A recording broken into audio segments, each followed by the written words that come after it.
ओम brim Brihaspati नमः। आप सभी का हार्दिक स्वागत है आपके अपने चैनल कृष्ण सखी स्टोरीज पर। आज की इस वीडियो में मैं आपको संपूर्ण बृहस्पति व्रत कथा सुनाऊंगी, बृहस्पति चालीसा पाठ और बृहस्पति भगवान की आरती सुनाऊंगी। तो आइए पूर्ण भक्ति भाव और श्रद्धा के साथ बृहस्पति भगवान की कथा का श्रवण करते हैं। प्रेम से बोलिए बृहस्पति भगवान की जय। एक समय की बात है, भारतवर्ष में एक राजा राज्य किया करता था। वह बड़ा ही प्रतापी और दानी राजा था। वह प्रतिदिन मंदिर में दर्शन करने जाता और ब्राह्मण गुरुओं की सेवा किया करता था। उसके द्वार से कोई भी मांगने वाला निराश नहीं लौटता था और वह प्रत्येक गुरुवार को भगवान बृहस्पति जी का व्रत करता और पूजन किया करता था। हर दिन वह गरीबों की सहायता करता, परंतु यह बात उसकी रानी को अच्छी नहीं लगती थी। ना तो वह व्रत किया करती थी और ना ही किसी को पैसा दान में दिया करती थी, और राजा को भी ऐसा करने से सदैव मना किया करती थी। एक समय की बात है, जब राजा शिकार खेलने वन को गए थे तो घर पर रानी और केवल दासी ही थी। उस समय भगवान गुरु बृहस्पति एक साधु का रूप धारण कर राजा के द्वार पर भिक्षा मांगने आए। रानी से भिक्षा मांगी तो वह कहने लगे, हे साधु महाराज, मैं इस दान पुण्य से तंग आ गई हूँ। मेरे से घर का ही कार्य समाप्त नहीं होता, तो मैं ये दान पुण्य किस प्रकार कर पाऊंगी। इस कार्य के लिए तो मेरे केवल पति देव ही बहुत हैं। अब आप इस प्रकार की कृपा कीजिए कि मेरा सारा धन नष्ट हो जाए और मैं आराम से रह सकूं। तब साधु के वेश में बृहस्पति भगवान बोले, हे देवी, तुम तो बड़ी विचित्र हो। संतान और धन से भला कोई दुखी होता है? इसको तो सभी चाहते हैं। पापी भी पुत्र और धन की इच्छा करता है। अगर तुम्हारे पास धन अधिक है तो तुम भूखे मनुष्यों को भोजन कराओ, प्याऊ लगवाओ, ब्राह्मणों को दान दो, कुआं, तालाब, बावड़ी, बाग, बगीचे आदि का निर्माण करो, निर्धन मनुष्यों की कुंवारी कन्याओं का विवाह कराओ, धर्म आदि कार्यों में धन खर्च करो। इस प्रकार के कार्यों से तुम्हारे कुल का और तुम्हारा नाम परलोक में सार्थक होगा और तुम्हें स्वर्ग की प्राप्ति होगी। परंतु इन सब बातों का रानी पर कोई प्रभाव न पड़ा। वे कहने लगी, हे साधु महाराज, मुझे ऐसे धन की आवश्यकता नहीं जिसको मैं और मनुष्यों को दूं और जिसको संभालने में मेरा सारा समय नष्ट हो जाए। साधु महाराज ने कहा, देवी, तुम्हारी ऐसी इच्छा है तो ऐसा ही होगा। मैं तुम्हें जैसा बताता हूँ तुम वैसा ही करना। बृहस्पतिवार के दिन घर को गोबर से लीपना,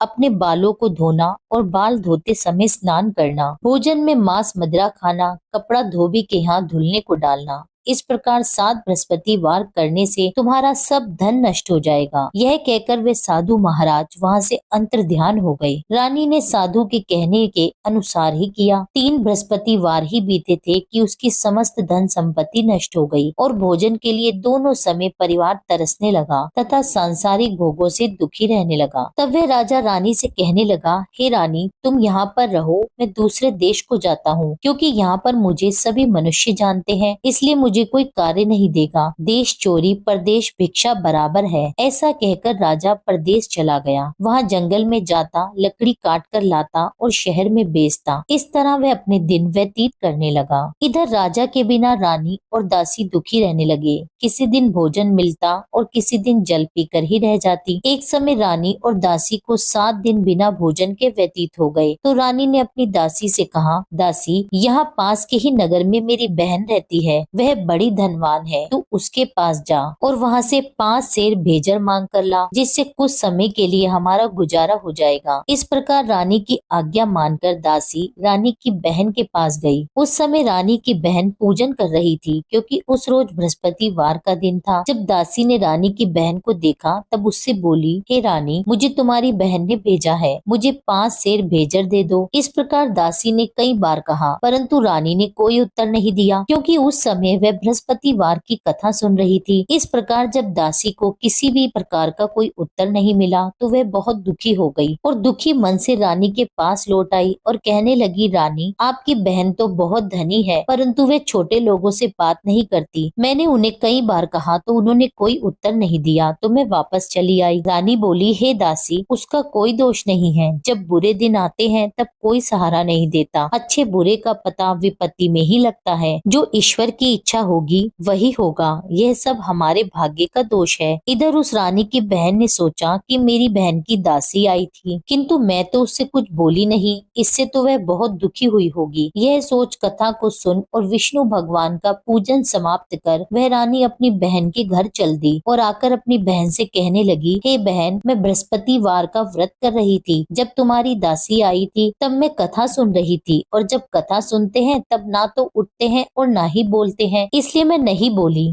कहो दासी क्यों आई थी? रानी बोली, हे बहन, हमारे घर अनाज नहीं था, वैसे तुमसे कोई बात कहाँ छिपी है, इस कारण मैंने दासी को तुमसे 5 सेर भेजर मांगने के लिए भेजा था। रानी की बहन बोली, बृहस्पति भगवान सबकी मनोकामना पूर्ण करते हैं, देखो शायद तुम्हारे घर में अनाज रखा हो। इस प्रकार का वचन जब रानी ने सुना तो घर के अंदर गई और वहाँ उसे एक घड़ा भेजर का भरा मिल गया। तब वे रानी और बांदी बहुत खुश हुई। दासी कहने लगी, हे रानी, देखो वैसे हमको जब भोजन नहीं मिलता तो हम रोज ही व्रत करते हैं, अगर इनसे व्रत की विधि और कथा पूछ ली जाए तो हम उसे किया करेंगे। तब उस रानी ने अपनी बहन से पूछा, हे बहन, बृहस्पतिवार के व्रत के क्या नियम है? तब रानी की बहन ने बताया, बृहस्पतिवार के व्रत में चने की दाल और मुनक्का से विष्णु भगवान का केले की जड़ में पूजन करें तथा दीपक जलाएं और पीला भोजन करें और कथा सुने। इस प्रकार नियम पूर्वक करने से गुरु बृहस्पति भगवान प्रसन्न होते हैं, अन्न पुत्र धन देते हैं और सभी की मनोकामनाएं पूर्ण करते हैं। इस प्रकार रानी और दासी दोनों ने ही निश्चय किया कि हम बृहस्पति भगवान का पूजन किया करेंगे। 7 रोज बाद जब बृहस्पतिवार आया तो उन्होंने व्रत रखा। घुड़साल में जाकर चना और गुड़ बीन लाई तथा उसकी दाल से केले के जड़ का तथा भगवान विष्णु का पूजन किया। अब पीला भोजन कहाँ से आए? दोनों बड़ी दुखी हुई। उन्होंने व्रत किया था, इस कारण बृहस्पति भगवान उनसे प्रसन्न थे। 2 थालियों में सुंदर पीला भोजन लेकर आए और दासी को देकर बोले, हे दासी, ये तुम्हारे और तुम्हारी रानी के लिए भोजन है, तुम दोनों भोजन कर लेना। दासी भोजन पाकर बड़ी प्रसन्न हुई और रानी से बोली, चलो रानी, जी भरकर भोजन कर लो। रानी को इस विषय में कुछ पता नहीं था, इसलिए वे दासी से बोली, तू ही भोजन कर, क्योंकि तू हमारी व्यर्थ में हंसी उड़ाती है। दासी बोली कि एक महात्मा भोजन दे गए हैं। रानी कहने लगी, वह भोजन तेरे लिए दे गए हैं, तू ही भोजन कर। दासी ने कहा, वह महात्मा हम दोनों के लिए 2 थाली में भोजन दे गए हैं, इसलिए हम और तुम दोनों ही साथ साथ भोजन करेंगे। इस प्रकार रानी और दासी दोनों ने ही बृहस्पति भगवान को नमस्कार कर भोजन प्रारंभ किया। अब वे प्रत्येक बृहस्पतिवार को बृहस्पति भगवान का व्रत और विष्णु भगवान का पूजन करने लगी। बृहस्पति भगवान की कृपा से रानी और दासी के पास बहुत सा धन हो गया। अब रानी फिर से आलस्य करने लगी। तब दासी बोली, देखो रानी, तुम पहले इस प्रकार आलस्य करती थी तो तुम्हें धन रखने में कष्ट होता था, इस कारण सभी धन नष्ट हो गया। अब बृहस्पति भगवान की कृपा से धन मिला है, हमें दान पुण्य करना चाहिए। दान में भूखे मनुष्यों को भोजन कराना चाहिए, प्याऊ लगवाने चाहिए, ब्राह्मणों को दान देना चाहिए। धन को शुभ कार्यों में खर्च करें, जिससे तुम्हारे कुल का यश बढ़ेगा और स्वर्ग प्राप्त होगा, पितृ प्रसन्न होंगे। तब रानी ने इसी प्रकार के कार्य करने प्रारंभ कर दिए तो काफी यश फैलने लगा। एक दिन रानी और दासी विचार करने लगी कि ना जाने हमारे राजा किस दशा में होंगे, उनकी कोई खोज खबर नहीं है। बृहस्पति भगवान से उन्होंने प्रार्थना की तो एक दिन भगवान ने रात्रि में राजा को स्वप्न में कहा, हे राजन, उठ, तेरी रानी तुझको याद करती है, अपने देश को चला जा। राजा प्रातः काल उठा और विचार करने लगा। स्त्री खाने और पहनने की साथी होती है, पर भगवान की आज्ञा मानकर वह अपने नगर की ओर चलने को तैयार हुआ। इससे पूर्व जब राजा प्रदेश चला गया था तो प्रदेश में दुखी रहने लगा। प्रतिदिन जंगल में से लकड़ी बीन कर लाता और उसे शहर में बेचकर अपने दुखी जीवन को बड़ी कठिनता से व्यतीत करता था। एक दिन राजा दुखी हो अपनी पुरानी बातों को याद करके रोने लगा। तब उस समय जंगल में बृहस्पति देव एक साधु का रूप धारण कर आए और राजा के पास आकर कहने लगे, लकड़हारे, तुम इस सुनसान जंगल में किस चिंता में बैठे हो, मुझे बताओ। यह सुनकर राजा की आंखों में जल भर आया और साधु की वंदना कर बोले, हे प्रभु, आप सब कुछ जानने वाले हो। इतना कहकर साधु को अपनी कहानी सुना दी। महात्मा दयालु होते हैं वे राजा से बोले, हे राजन, तुम्हारी स्त्री ने बृहस्पति देव का अपमान किया था, जिस कारण तुम्हारी यह दशा हुई। अब तुम किसी प्रकार की चिंता मत करो, भगवान तुम्हें पहले से भी अधिक धन देंगे। देखो, तुम्हारी स्त्री ने बृहस्पतिवार का व्रत प्रारंभ कर दिया है और तुम मेरा कहना मानकर बृहस्पतिवार का व्रत करके चने की दाल और गुड़ को जल के लोटे में डालकर केले का पूजन करो, कथा कहो और सुनो। भगवान तुम्हारी सारी मनोकामनाओं को पूर्ण करेंगे। साधु को प्रसन्न देखकर राजा बोला, हे प्रभु, मुझे लकड़ी बेचकर इतना पैसा नहीं मिलता जिससे भोजन करने के उपरांत कुछ बचा सकूं। मैंने रात्रि में अपनी रानी को व्याकुल देखा है। मेरे पास कुछ नहीं है जिससे उसकी खोज खबर मंगा सकूं। फिर मैं बृहस्पति देव की कौन सी कथा कहूँ, यह भी मुझको पता नहीं है। साधु ने कहा, हे राजन, तुम किसी बात की चिंता मत करो। बृहस्पतिवार के दिन रोजाना की तरह लकड़ियां लेकर शहर को जाओ। तुमको रोज से दुगना धन प्राप्त होगा, जिससे तुम भली भांति भोजन कर लोगे और बृहस्पति भगवान के पूजन की सामग्री भी आ जाएगी। साधु बोले, बृहस्पति भगवान की कथा इस प्रकार है। प्राचीन काल में एक ब्राह्मण था। वह बहुत ही निर्धन था। उसकी कोई संतान नहीं थी। वह नित्य नियम से पूजा पाठ करता, परंतु उसकी स्त्री बहुत मलिनता के साथ रहती थी। वह ना तो स्नान करती और ना ही किसी देवता का पूजन करती। प्रातः काल उठते ही सबसे पहले भोजन करती, बाद में कोई अन्य कार्य करती थी। इससे ब्राह्मण देवता बड़े दुखी थे। बेचारे बहुत कुछ कहते थे, किंतु उसका कोई परिणाम न निकलता। भगवान की कृपा से ब्राह्मण की स्त्री के कन्या रूपी रत्न पैदा हुई और वह कन्या अपने पिता के घर में बढ़ने लगी। वह बालिका प्रातः स्नान करके भगवान विष्णु का जाप करने लगी, बृहस्पतिवार का व्रत करने लगी। अपने पूजा पाठ को समाप्त करके वह स्कूल को जाती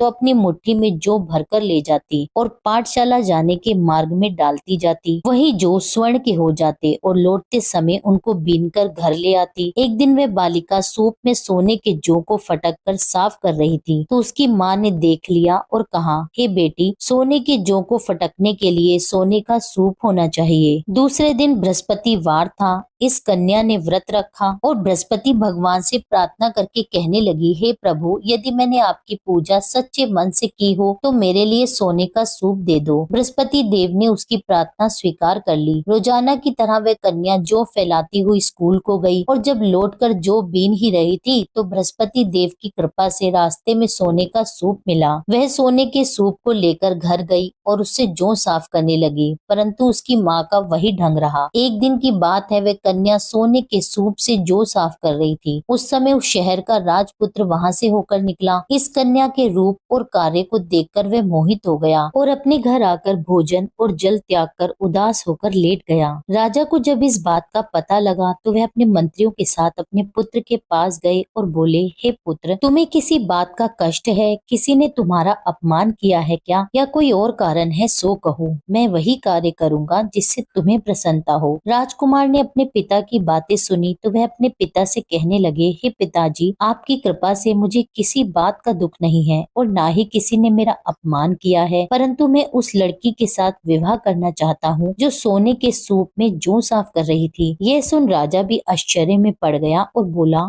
पुत्र, तुम इस तरह की कन्या का पता लगाओ, मैं उसके साथ तुम्हारा विवाह अवश्य करवा दूंगा। राजकुमार ने अपने पिता के वचन सुनने के पश्चात उस लड़की के घर का पता बतलाया। राजकुमार के बताए पते के अनुसार मंत्री उस लड़की के घर गए और ब्राह्मण कन्या का विवाह राजकुमार के साथ संपन्न करवाया। कन्या के घर से जाते ही पहले की भांति उस ब्राह्मण देवता के घर में गरीबी का वास हो गया। अब भोजन के लिए भी अन्न बड़ी मुश्किल से मिलता था। एक दिन दुखी होकर ब्राह्मण देवता अपनी पुत्री के पास गए। बेटी ने पिता को दुखी देखकर अपनी माँ का समाचार पूछा। तब ब्राह्मण ने सारा हाल कह सुनाया। कन्या ने बहुत सा धन देकर अपने पिता को विदा किया। इस तरह ब्राह्मण का कुछ समय सुख पूर्वक व्यतीत हो गया। कुछ दिन बाद फिर से वही हाल हो गया। ब्राह्मण फिर से अपनी कन्या के यहाँ आया और सभी हाल उससे कहा तो लड़की बोली, हे पिताजी, आप माता जी को यहाँ पर ले आइए, मैं उन्हें विधि बता दूंगी जिससे आपकी गरीबी दूर हो जाएगी। वह ब्राह्मण देवता अपनी स्त्री को साथ लेकर बेटी के घर पहुंचा तो पुत्री अपनी माँ को समझाने लगी, माँ तुम प्रातःकाल उठकर प्रथम स्नान करके भगवान विष्णु का पूजन करो, तुम्हारी सब दरिद्रता दूर हो जाएगी। परंतु उसकी माँ ने उसकी एक बात नहीं मानी और प्रातःकाल उठकर अपनी पुत्री और बच्चों का जूठन खा लेती थी। एक दिन उसकी पुत्री को बहुत क्रोध आ गया और एक रात कोठरी से सभी सामान निकाल दिया और उसमें अपनी माँ को बंद कर दिया। प्रातःकाल उस कोठरी में से माँ को निकाला और स्नान करा के पूजा पाठ करवाया तो उसकी माँ की बुद्धि ठीक हो गई। फिर प्रत्येक बृहस्पतिवार को वह व्रत रखने लगी। बृहस्पति व्रत के प्रभाव से उसकी माँ बहुत धनवान हो गई, पुत्रवती हो गई और बृहस्पति देव जी की कृपा से स्वर्ग को प्राप्त हुई और वह ब्राह्मण भी सुख पूर्वक इस लोक से सुख भोग कर स्वर्ग को प्राप्त हुए। इस तरह कहानी कहकर साधु देवता वहाँ से अंतर्ध्यान हो गए। धीरे धीरे अब समय व्यतीत होने लगा। फिर बृहस्पतिवार का दिन आया तो राजा जंगल से लकड़ी काट कर किसी शहर में बेचने गया। उसे उस दिन और दिनों की अपेक्षा अधिक धन मिला। राजा चना गुड़ आदि लाकर बृहस्पतिवार का व्रत करने लगा। उस दिन से उसके सभी क्लेश दूर हो गए, परंतु जब दोबारा बृहस्पतिवार आया तो वह व्रत करना भूल गया। इस कारण बृहस्पति भगवान नाराज हो गए। उसी दिन उस नगर के राजा ने विशाल यज्ञ का आयोजन किया था और शहर में यह घोषणा करवा दी कि कोई भी मनुष्य अपने घर में ना तो भोजन बनाए और न आग जलाए, समस्त लोग मेरे यहाँ ही भोजन करें। इस आज्ञा को जो नहीं मानेगा उसको फांसी की सजा दी जाएगी। इस तरह की घोषणा संपूर्ण नगर में करवा दी गई। राजा की आज्ञा अनुसार शहर के सभी लोग भोजन करने आए, लेकिन लकड़हारा कुछ देर से पहुंचा, इसलिए राजा उसको अपने साथ घर लिवा ले गया और ले जाकर भोजन करा ही रहा था तो रानी की दृष्टि उस खूंटी पर पड़ी जिस पर उसने अपना हार लटका रखा था। उसे वहाँ पर हार दिखाई नहीं दिया तो रानी ने हार की चोरी के अपराध में लकड़हारे को पुलिस बुलवाकर उसे जेल खाने में डलवा दिया। अब राजा जेल खाने में गया तो बहुत दुखी होकर विचार करने लगा, न जाने कौन से पूर्व जन्म के कर्म है जिसके कारण मुझे ऐसा दुख प्राप्त हो रहा है। फिर राजा उसी साधु को याद करने लगा जो जंगल में मिला था। उसी समय तत्काल बृहस्पति देव साधु के रूप में प्रकट हो गए और उसकी दशा को देखकर कहने लगे, अरे मूर्ख, तूने बृहस्पति देवता की कथा नहीं की, इस कारण तुझे दुख प्राप्त हुआ है। अब तू चिंता मत कर, बृहस्पतिवार के दिन जेल खाने के दरवाजे पर तुझे 4 पैसे पड़े मिलेंगे, उससे तू बृहस्पति देव की पूजा करना, तेरे सभी कष्ट दूर हो जाएंगे। बृहस्पतिवार के रोज उसे 4 पैसे पड़े मिले। राजा ने उसी पैसों की सहायता से अपना व्रत और पूजन किया। उसी रात्रि को जब राजा सो रहा था तो बृहस्पति देव ने राजा को स्वप्न में कहा, हे राजन, तुमने जिस आदमी को जेल खाने में हार की चोरी के अपराध में बंद कर रखा है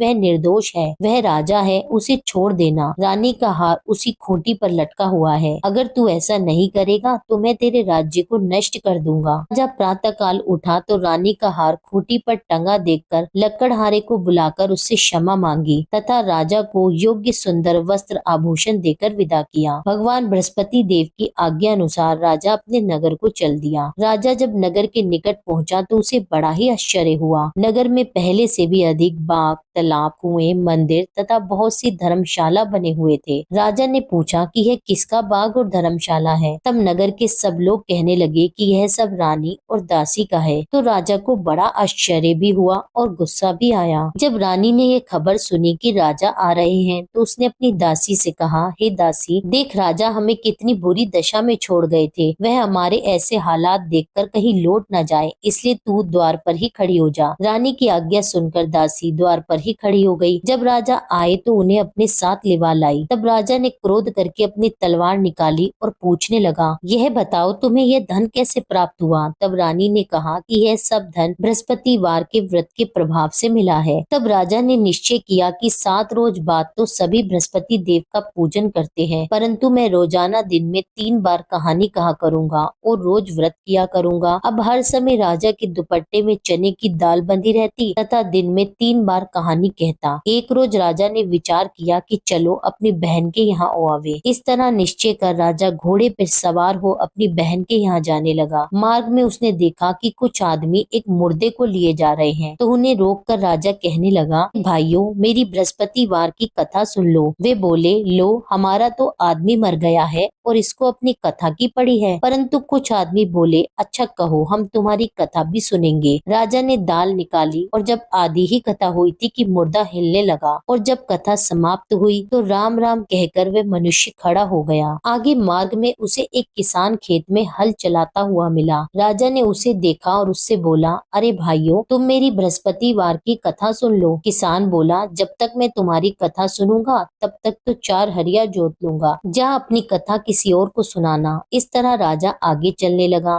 राजा के हटते ही बैल पछाड़ खाकर गिर गए तथा किसान के पेट में बहुत जोर से दर्द होने लगा। उस समय उसकी माँ रोटी लेकर आई थी। उसने जब यह देखा तो अपने पुत्र से सब हाल पूछा और बेटे ने सभी हाल अपनी माँ से कह दिया। तो बुढ़िया दौड़ी दौड़ी राजा के पास गई और उससे बोली, मैं तेरी कथा सुनूंगी, तू अपनी कथा मेरे खेत पे चलकर कहना। राजा ने बुढ़िया के खेत पर जाकर कथा कही, जिसके सुनते ही वे बैल खड़े हो गए और किसान के पेट का दर्द भी बंद हो गया। राजा जब अपनी बहन के घर पहुंच गया, बहन ने भाई की खूब मेहमानी की। दूसरे रोज प्रातःकाल राजा जगा तो वह देखने लगा कि सब लोग भोजन कर रहे हैं। राजा ने अपनी बहन से कहा कि कोई ऐसा मनुष्य है जिसने भोजन नहीं किया हो और मेरी बृहस्पतिवार की कथा सुन ले। बहन बोली, भैया, यह देश ऐसा ही है। पहले यहाँ लोग भोजन करते हैं, बाद में अन्य कोई कार्य करते हैं। अगर कोई पड़ोस में हो तो देखाऊं। वह ऐसा कहकर देखने चली गई, परंतु उसे कोई भी ऐसा व्यक्ति नहीं मिला जिसने भोजन न किया हो। अंत में वह एक कुम्हार के घर गई, जिसका लड़का बहुत बीमार था। उसे पता लगा कि उनके यहाँ 3 रोज से किसी ने भोजन नहीं किया है। रानी ने कुम्हार से कहा कि वह उसके भाई की कथा सुन ले। कुम्हार तैयार हो गया। राजा ने जाकर बृहस्पतिवार की कथा कही, जिसको सुनकर उसका लड़का ठीक हो गया। अब तो राजा की प्रशंसा होने लगी। एक दिन राजा ने अपनी बहन से कहा, बहन, हम अपने घर को जाएंगे, तुम भी तैयार हो जाओ। राजा की बहन ने अपनी सास से कही तो सास बोली, हाँ चली जा, परंतु अपने लड़कों को मत ले जाना, क्योंकि तेरे भाई के यहाँ कोई औलाद नहीं है। बहन ने अपने भाई से कहा, हे भैया, मैं तो चलूंगी मगर कोई बालक नहीं आएगा। राजा बोला, जब कोई बालक नहीं चलेगा तब तुम क्या करोगी? बड़े दुखी मन से राजा अपने नगर को लौट आया। राजा ने अपनी रानी से कहा, हम निर्वंशी राजा हैं, हमारा मुंह देखने का धर्म नहीं है और कुछ भोजन आदि भी नहीं किया। रानी बोली, हे नाथ, जब बृहस्पति देव ने हमें सब कुछ दिया है तो संतान भी अवश्य देंगे। उसी रात बृहस्पति देव ने राजा को स्वप्न में कहा, हे राजन, उठ, सभी सोच को त्याग दे, तेरी रानी गर्भ से है। यह बात सुनकर राजा बहुत खुश हुआ। 9वें महीने में रानी ने एक सुंदर पुत्र को जन्म दिया। तब राजा बोला, हे रानी, स्त्री बिना भोजन के रह सकती है, बिना कहे नहीं रह सकती। जब मेरी बहन आवे तो मुझसे कुछ मत कहना। रानी ने सुनकर हाँ कर दिया। जब राजा की बहन ने शुभ समाचार सुना तो वह बहुत खुश हुई और बधाई लेकर अपने भाई के घर आई। तब रानी ने कहा, घोड़ा चढ़कर तो नहीं आई, गधा चढ़ी आई। राजा की बहन बोली, भाभी, मैं इस प्रकार ना कहती तो तुम्हें औलाद कैसे मिलती? बृहस्पति देव ऐसे ही हैं, जिसकी जैसी मन में कामनाएं हैं सभी को पूर्ण करते हैं। जो सद्भावना पूर्वक बृहस्पतिवार का व्रत करता है, कथा कहता और पढ़ता और सुनता है और दूसरों को सुनाता है, बृहस्पति देव उसकी सभी मनोकामनाएं पूर्ण करते हैं। भगवान बृहस्पति देव उनकी सदैव रक्षा करते हैं। संसार में जो भगवान बृहस्पति जी का पूजन व्रत सच्चे हृदय से करता है, उसकी समस्त मनोकामनाएं पूर्ण होती हैं। जैसी सच्ची भावना से रानी और राजा ने बृहस्पति भगवान की कथा का गुणगान किया तो उनकी सभी इच्छाएं बृहस्पति भगवान जी ने पूरी की। इसलिए सबको कथा कहने सुनने के बाद प्रसाद लेकर जाना चाहिए। हृदय से उनका मनन करते हुए जयकारा बोलना चाहिए। प्रेम से बोलिए, श्री बृहस्पति भगवान की जय, विष्णु भगवान की जय। अब सुनिए बृहस्पति चालीसा पाठ। प्रणाऊ प्रथम गुरु चरण, बुद्धि ज्ञान गुण खान, श्री गणेश शारद सहित बसो हृदय में आन। अज्ञानी मति मंद में, हे गुरु स्वामी सुजान, दोषों से मैं भरा हुआ, तुम हो कृपा निधान। जय नारायण जय निखिलेश्वर, विश्व प्रसिद्ध अखिल तंतेश्वर, यंत्र मंत्र विज्ञान के ज्ञाता, भारत भू के प्रेम प्रेनाता। जब जब हुई धर्म की हानि, सिद्धाश्रम ने पठाई ज्ञानी, सच्चिदानंद गुरु के प्यारे, सिद्ध आश्रम से आप पधारे। उच्च कोटि के ऋषि मुनि स्वेच्छा, ओए करन धर्म की रक्षा।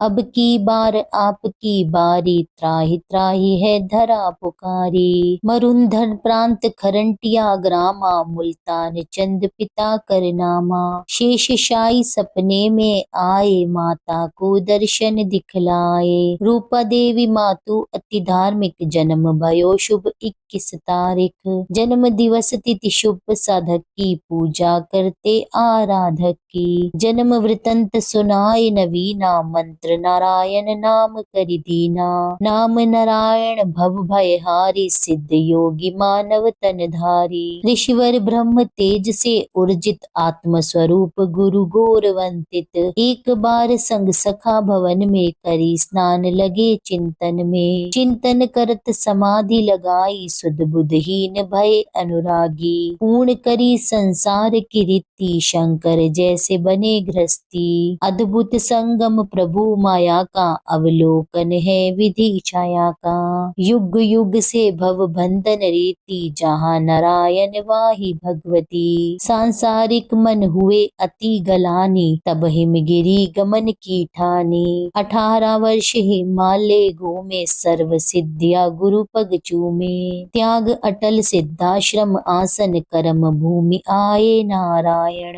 धरा गगन ब्राह्मण में गूंजी, जय गुरुदेव साधना पूंजी। धर्म धर्म हित शिविर पुरोधा, कर्म क्षेत्र के अतुलित योधा। हृदय विशाल शास्त्र भंडारा, भारत का भौतिक उजियारा। 156 ग्रंथ रचयिता, सीधी साधक विश्व विजेता। प्रिय लेखक प्रिय गूढ़ प्रवक्ता, भूत भविष्य के आप विधाता। आयुर्वेद ज्योतिषी के सागर, षोडश कला युक्त परमेश्वर। रतन पार की विघ्न हरंता, सन्यासी अन्यतम संता। अद्भुत चमत्कार दिखलाया, पारद का शिवलिंग बनाया। वेद पुराण शास्त्र सब ज्ञाते, पारेश्वर दुर्लभ कहलाते। पूजा कर नित्य ध्यान लगावे, जो नर सिद्धाश्रम में जावे। चारों वेद कंठ में धारे, पूजनीय जन जन के प्यारे। चिंतन करत मंत्र जब गाए, विश्वामित्र वशिष्ठ बुलाए। मंत्र नमो नारायण साचा, ध्यानत भागत भूत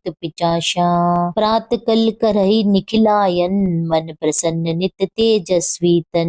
निर्मल मन से जो भी ध्यावे, रिद्धि सिद्धि सुख संपत्ति पावे। पथ करहि नित जो चालीसा, शांति प्रदान करहि योगी सा। अष्टोत्तर शत पाठ करत जो, सर्व सिद्ध्या पावत जन सो। श्री गुरु चरण की धारा, सिद्ध आश्रम साधक परिवारा। जय जय जय आनंद के स्वामी, बारंबार नमामि नमामि। श्री बृहस्पति भगवान की आरती। जय बृहस्पति देवा, ओम जय बृहस्पति देवा। छिन छिन भोग लगाऊं, कदली फल मेवा। ओम जय बृहस्पति देवा, तुम पूर्ण परमात्मा, तुम अंतर्यामी। जगत पिता जगदीश्वर, तुम सबके स्वामी। ओम जय बृहस्पति देवा, चरना अमृत निज निर्मल, सब पातक हरता। सकल मनोरथ दायक, कृपा करो भरता। ओम जय बृहस्पति देवा, तन मन धन अर्पण कर, जो जन शरण पड़े। प्रभु प्रकट तब हो कर, आकर द्वार खड़े। ओम जय बृहस्पति देवा, दीन दयाल दयानिधि, भक्तन हितकारी। पाप दोष सब हरता, भव बंधन हारी। ओम जय बृहस्पति देवा, सकल मनोरथ दायक, सब संशय तारी। विष विकार मिटाओ, संतन सुखकारी। ओम जय बृहस्पति देवा, जो कोई आरती तेरी प्रेम सहित गावे। जेठानन आनंद कर, सो निश्चय पावे। ओम जय बृहस्पति देवा, जय बृहस्पति देवा। स्वामी जय बृहस्पति देवा, छिन छिन भोग लगाऊं, कदली फल मेवा। ओम जय बृहस्पति देवा। आशा करती हूँ यह वीडियो आपको पसंद आई होगी। कथा आपको पसंद आई हो, वीडियो अच्छी लगी हो तो वीडियो को लाइक जरूर करें, वीडियो पर कमेंट करें, भगवान बृहस्पति देव की जय लिखिए और जिन भी लोगों ने अभी तक मेरे चैनल को सब्सक्राइब ना किया हो उनसे मेरा अनुरोध है कि चैनल को सब्सक्राइब कर लें। मिलती हूँ आपसे एक अगली वीडियो में, जब तक के लिए जय श्री राधे।